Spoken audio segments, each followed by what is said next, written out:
രാജ നമ്മോടൊപ്പം ചേരുന്നു. ശ്രീമതി ആനി രാജ, ഇപ്പോൾ മുകേഷിനെതിരെ ബലാത്സംഗ പരാതിയിൽ ആരോപണ വിധേയനായ മുകേഷ് MLA-ക്കെതിരെയും കേസെടുത്തിരിക്കുന്നു. എന്താണ് ഈ വിഷയത്തിൽ താങ്കളുടെ പ്രതികരണം? അല്ല, ഇത്തരത്തിലുള്ള ലൈംഗിക അതിക്രമങ്ങൾ, കുറ്റകൃത്യങ്ങൾ ചെയ്യുന്നവരെ സംരക്ഷിക്കുന്ന ഒരു സർക്കാർ അല്ല സംസ്ഥാനത്ത് നിന്നുള്ളത്. അതുകൊണ്ട് തന്നെ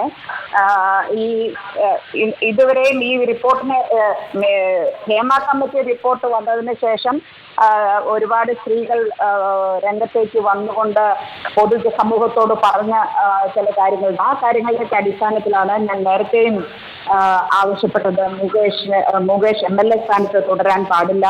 അത് നീതി ഉറപ്പാക്കുന്നതിന് അതിനൊരു പ്രതിബന്ധമായി നിൽക്കും എന്നുള്ളത് കൊണ്ട് ഇപ്പോൾ അത് ഞങ്ങളുടെ നിലപാടുകൾ വളരെ കൃത്യമാണ് എന്നുള്ളത് പോലീസ് കേസ് രജിസ്റ്റർ ചെയ്തതിലൂടെ അതും നോൺ ബെയിലബിൾ വകുപ്പുകൾ ചേർത്തുകൊണ്ടാണ്, ജാമ്യമില്ലാ കുറ്റം ചുമത്തിയാണ് കേസ് രജിസ്റ്റർ ചെയ്തിരിക്കുന്നതാണ് ഞാൻ മനസ്സിലാക്കുന്നത്. അത്തരമൊരു സാഹചര്യത്തിൽ തീർച്ചയായിട്ടും അദ്ദേഹത്തിന് ഒരു നിമിഷം പോലും MLA സ്ഥാനത്ത് തുടരാൻ പാടില്ല. അതുകൊണ്ട് അദ്ദേഹം രാജിവെക്കണം. അദ്ദേഹം സ്വമേധയാ ചെയ്യുന്നില്ല എങ്കിൽ സംസ്ഥാന സർക്കാർ അത് ഉറപ്പാക്കുമെന്നാണ് ഞാൻ കരുതുന്നത്.